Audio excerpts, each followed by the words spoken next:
No, I don't think it was an act of war. I think it was an act of cyber vandalism that was very costly, very expensive.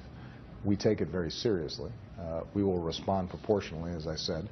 All right, folks. Joining us now is John Gizzi, Newsmax White House correspondent.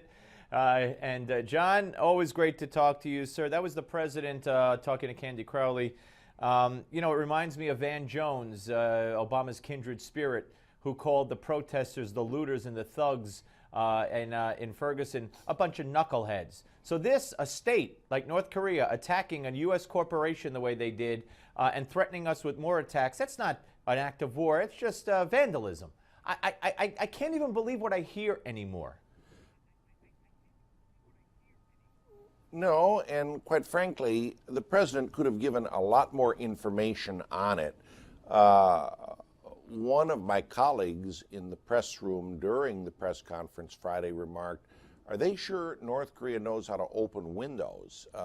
Frankly, North Korea does know a little bit about technology, as we see in the launch of the Dung missiles, and apparently, with perhaps a little help from outside Pyongyang, they know how to wage cyber war, cyber attack, against a private corporation in the United States. And the president left open the door very clearly that this is going to happen in the future.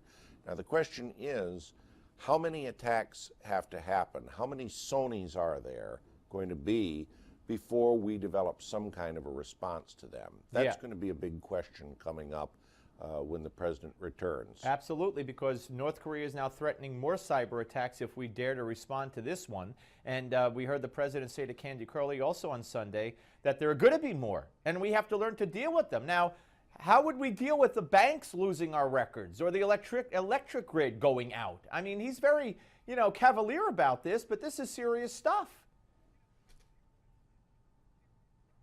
Yeah, it certainly is serious stuff. And there's another point out there. If North Korea has the technology to do this, one has to ask, who else does out there in the world?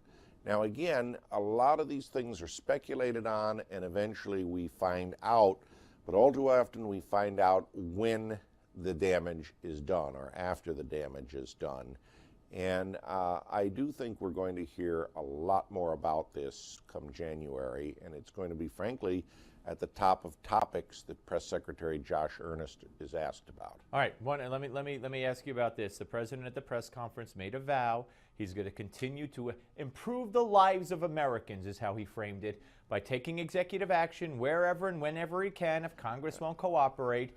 He also threatened to do the same thing with this police task force on policing, that whatever they decide, he will implement unilaterally wherever he can. So it's in your face, baby. He's now bragging over and over, and has been for months, that this is going to continue.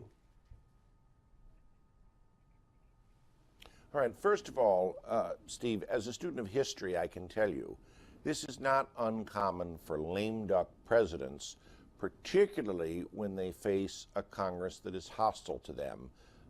Dwight Eisenhower did not say that much different from Barack Obama after the 1958 elections when he warned, "I've got my veto pistol here," and yet he wound up working with the Democrats in Congress.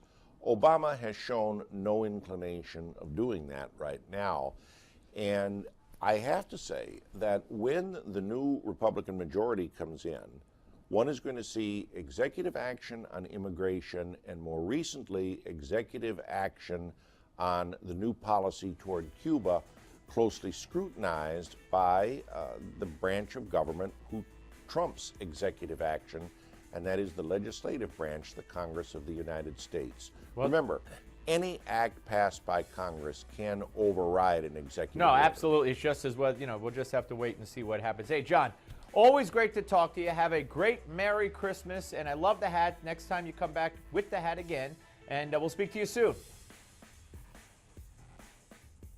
I'll remember to wear it when I come see you in New York. All right. As well, Steve. John Gizzi, ladies and gentlemen. Up next, Give Me 5. Don't go away.